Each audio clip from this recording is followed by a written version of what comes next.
Muy buenos días, buenas tardes, buenas noches a la hora que nos sintonicen. Un gusto estar con todas y todos ustedes. Continuando con las celebraciones del quinto aniversario, vamos a entrevistar al doctor Eduardo Tsilia Pango, quien es profesor investigador de tiempo completo en el Departamento de Política y Cultura de la Universidad Autónoma Metropolitana UAM Unidad Xochimilco.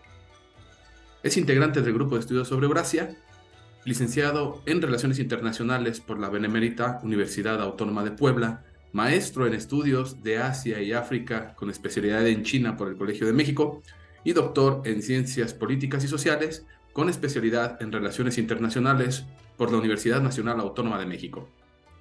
En su haber cuenta con poco más de 50 artículos, capítulos de libro, libros y reseñas sobre sus temas de interés profesional, como son el estudio de los bienes públicos globales, las relaciones internacionales de China, el sistema político chino, la iniciativa de la Franja y la Ruta, temas de geopolítica, relaciones China-América Latina y dinámicas en el este de Asia. Es un colega muy prolífico, de quien me enorgullezco también en decir que ha sido uno de los grandes promotores de la formación del grupo de estudios sobre Eurasia, y para mí es un gusto y un honor poderte entrevistar. Muchas gracias, Rubén. Al contrario, el gusto y el honor es mío. Comencemos entonces con la primera pregunta. Eh, Lalo, me gustaría que platicáramos un poquito acerca de tu trayectoria profesional. ¿Dónde estudiaste? ¿Dónde te has formado? Cuéntanos un poquito acerca de tu experiencia y tu trayectoria. Sí, Rubén, muchas gracias.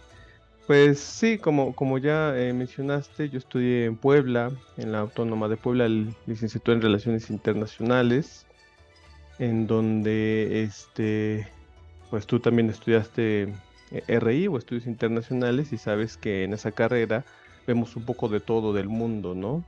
Un poco de Asia, un poco de África.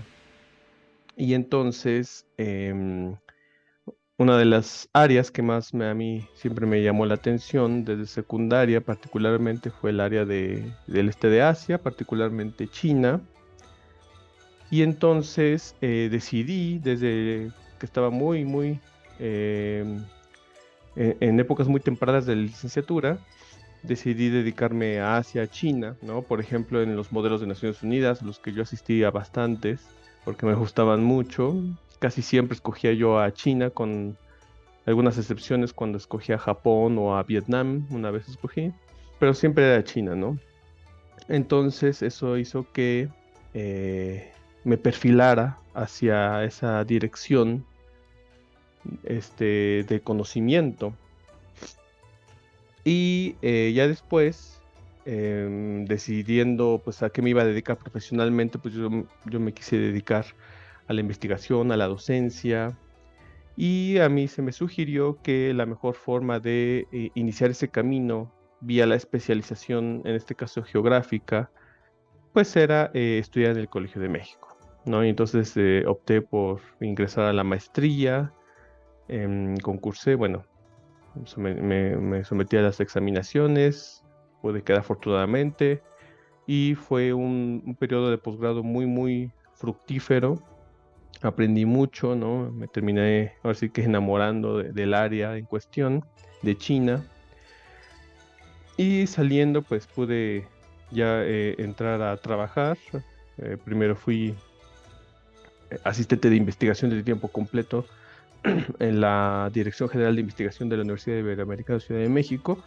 Y ya después pude ganar una plaza en la Universidad Autónoma Metropolitana de Unidad Xochimilco, donde me encuentro actualmente dando clases de ciencias sociales y dedicando mi investigación a China, ¿no? En los temas que acabas de mencionar. Entonces, a grandes rasgos, pues así ha sido mi trayectoria. Me gusta cómo lo expresas. Me sometí a las examinaciones, suena muy confuciano, muy de tu formación como estudioso de China. Pues un poquito más profundizando precisamente en esa parte. La siguiente pregunta sería, ¿por qué escogiste el área, país o región de estudio en el que te especializas? Si nos puedes compartir un poquito más. Sí, claro, mira, no, lo hice inconsciente ahorita que mencionas, pero tienes razón, lo de las examinaciones.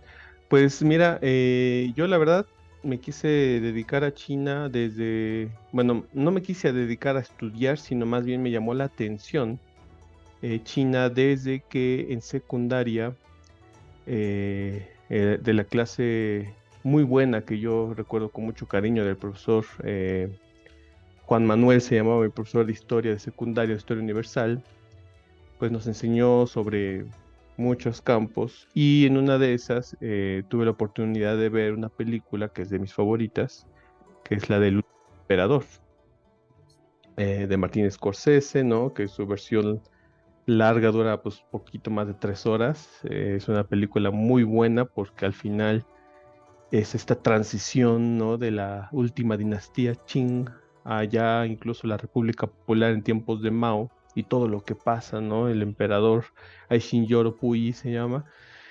Entonces, cuando yo vi esa película, pues yo me quedé impactado porque me llamó mucho la atención las turbulencias sociales e históricas, lo que experimenta esa sociedad. Entonces, pues yo quise saber más. Me involucré en un círculo de estudios que se llamaba el Círculo de Estudios Che Guevara en la preparatoria y una de esas leímos a Mao, ¿no? Yo todavía no lo conocía, pero pues lo leí, me llamó la atención y entonces también me leí una biografía de Confucio que teníamos ahí en biblioteca y bueno, todo eso, o sea, como que se convergió y resultó, digamos, en un interés, ¿no? Muy, muy particular, porque siempre me han preguntado, pero ¿por qué China? O sea, porque se les hace tan lejano, pero en realidad, precisamente aparte de lo que fui descubriendo yo,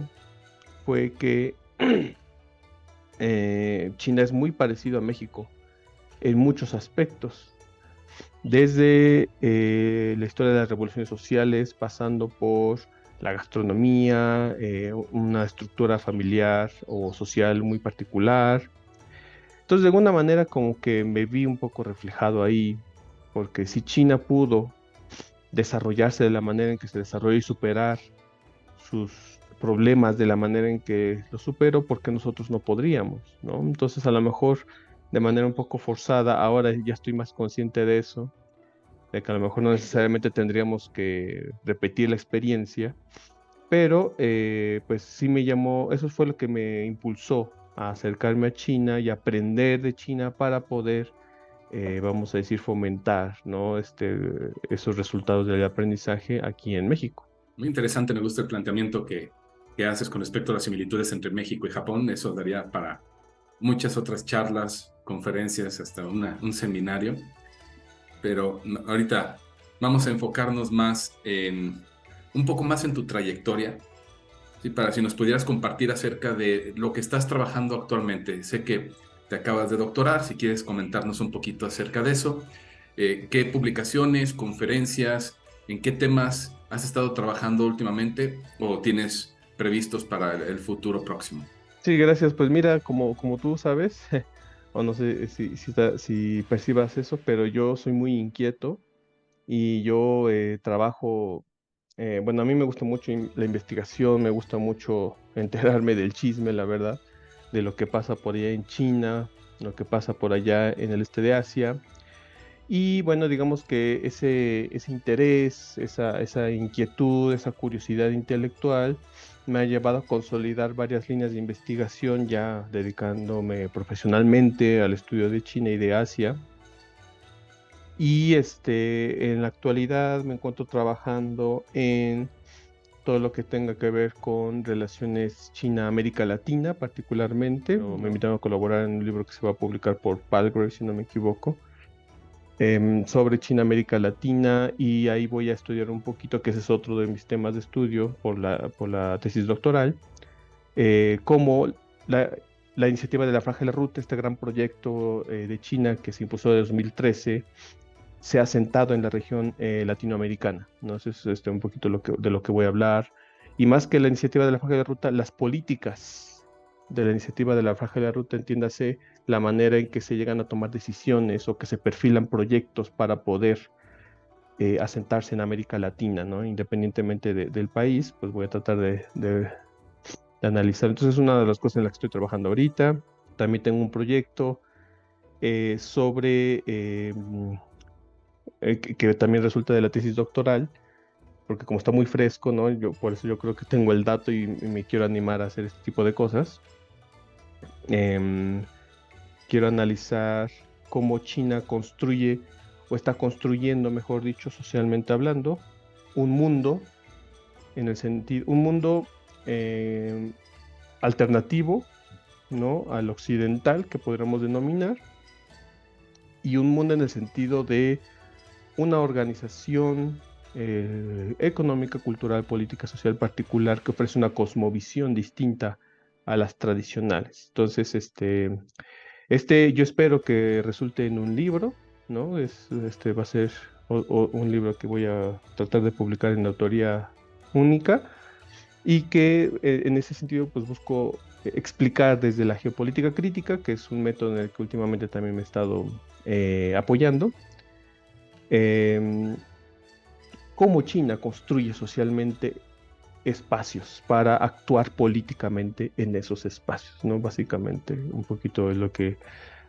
estoy haciendo. También me encuentro en la actualidad participando en un proyecto, gran proyecto, precisamente de colegas de allá de la Universidad de Guadalajara que están impulsando, en conjunto con un colega de la Universidad de Sun Yat-sen,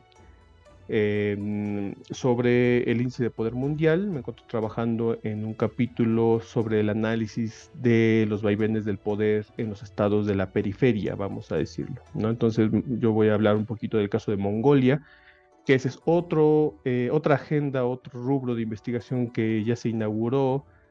Particularmente yo me he adentrado en los estudios sobre Mongolia desde la CRI, ¿no? Como se publicó en el más reciente libro, aprovecho el espacio para el comercial de los olvidados de Eurasia, ¿no? Donde ahí publicamos un libro y un capítulo, en este caso sobre Mongolia. Entonces ahí voy a analizar un poco. Entonces estoy yo coordinando un equipo para análisis de eso y ese libro se va a publicar por Springer, esperemos el otro año. También estamos ahora participando en la elaboración de otros dos libros. Es que te digo que yo estoy muy inquieto, ¿eh? No me sé estar quieto. Mi esposa me reprocha mucho eso, pero bueno, pues al final hay mucho que hacer, hay muchas cosas que explicar, muchas interrogantes, ¿no? Que resolver. Y pues uno, al menos yo trato de contribuir con mi granito de arena. Entonces estamos ahora trabajando también en otros dos libros, uno sobre los 50 años de la relación o el 50 aniversario de las relaciones entre China y México, ¿no? Ahorita ese libro está en dictamen, entonces a ver qué tal sale. Yo espero que salga de forma positiva, yo espero se publique a principios del otro año. Y también estamos elaborando otro libro en conjunto con la Universidad de Guadalajara, em, sobre los 10 años de la iniciativa de la Franja de Ruta, que 2023, justo cuando estamos elaborando esta entrevista, se cumplen 10 años, ¿no? Entonces, ahí estamos coordinando sus esfuerzos. Y bueno, pues por demás estamos ahí elaborando, pues ya sabes, ¿no? Estamos participando en el blog del grupo de estudios sobre Eurasia.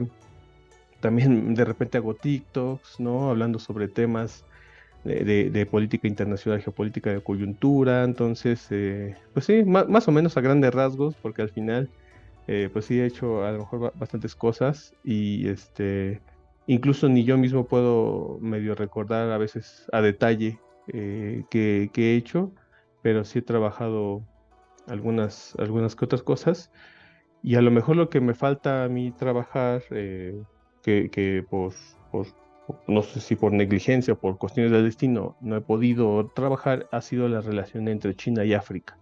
Eso es lo que menos he trabajado, que ahí hay muchas cosas, pero es que también a uno pues no le alcanza la vida, ¿no? A uno no le alcanza el tiempo ni nada de eso, entonces, bueno, pues a grandes rasgos así está el asunto. Hay mucho trabajo, pero siempre hay más, ¿no? Siempre como tú dices, el querer enterarse a detalle del chisme, el querer profundizar, el querer conocer, sí, siempre es muy amplio, aunque sea solo un país, aunque sea solo un rubro, siempre hay mucho que profundizar. Igual para quienes nos están viendo, si quieres compartir tu TikTok para que te puedan seguir, aprovechando lo que comentabas. Sí, claro, en TikTok me pueden encontrar como, bueno, con el nombre es Lalo Tzi, con Z, Lalo Tzi, o con el arroba Etzili. Chili, pues mi apellido, ¿no? Como aparece de hecho aquí. Etzili. Entonces así me pueden encontrar. Son TikToks aburridos, quiero advertir, porque gran parte de lo que se ve en TikTok pues es para entretener, pero bueno, pues estoy un poco tratando de buscar la manera en que también podemos difundir el conocimiento vía esa red social, ¿no? Muy importante. Va a ser informativo, diagonal educativo. No, no esperen ver a Eduardo bailando. Quizá en algún momento eso pueda ocurrir. Tal vez sí, porque hay que ganar seguidores. Pues pasamos a la última pregunta. Lalo, si nos puedes hablar un poco acerca de qué es lo que acontece en China, qué es lo que acontece en la región en la actualidad. ¿Cuáles son los trending topics actualmente?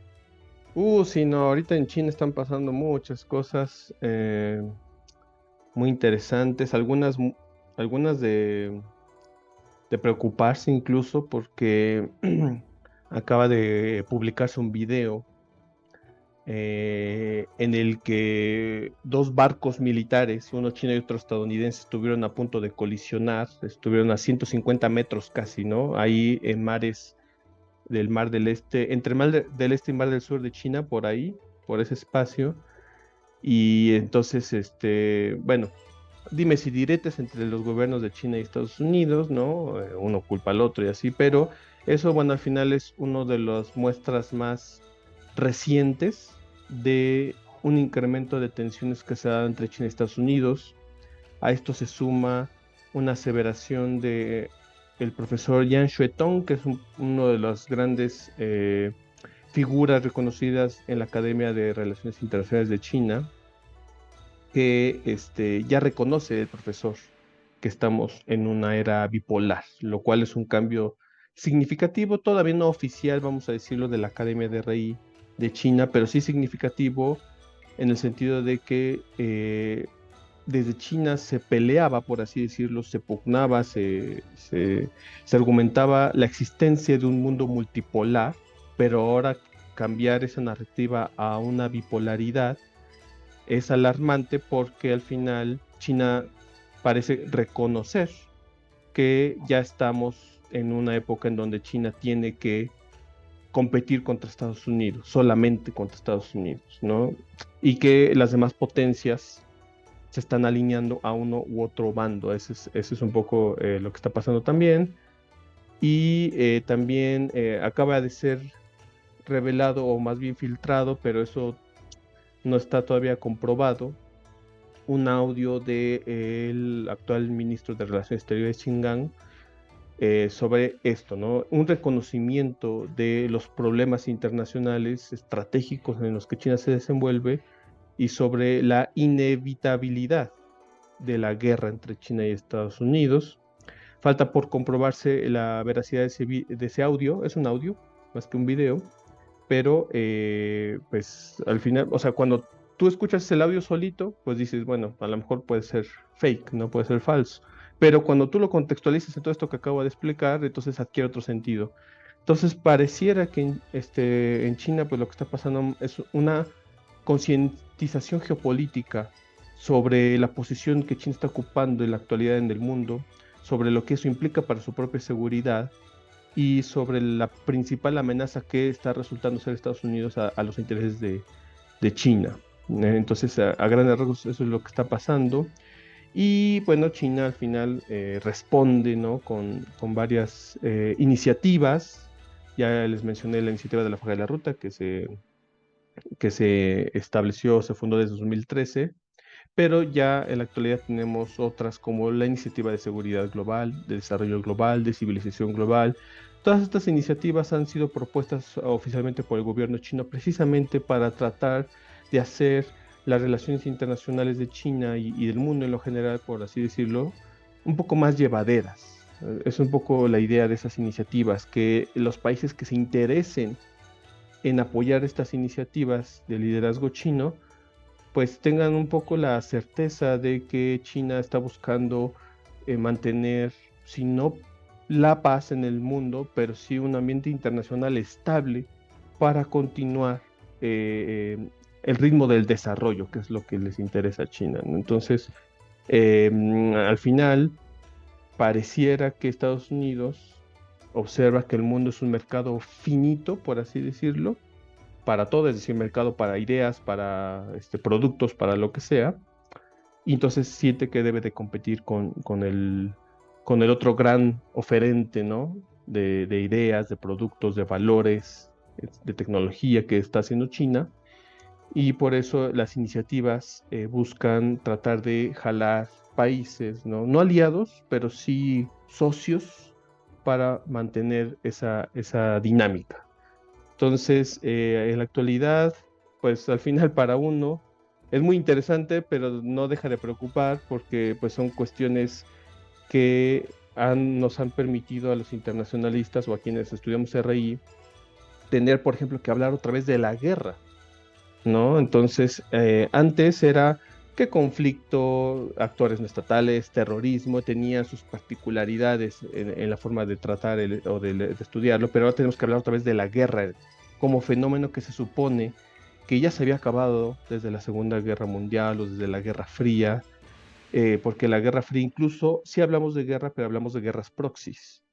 Pero ahora hablar de guerra implica hablar de conflicto entre grandes potencias y esos son los destructivos, ¿no? Esos son los problemáticos, y ahora ya se está hablando, ya se está sacando otra vez, este, mm, desempolvando, ¿no? Los clásicos de la guerra para poder saber, pues, qué podría pasar, para poder formular escenarios. Entonces, bueno, a grandes rasgos es lo que yo podría decir que está pasando ahora en China. Hay mucho que pensar y estar atentos a lo que acontece en el mundo, en la región y particularmente en la competencia entre potencias, particularmente Estados Unidos, China.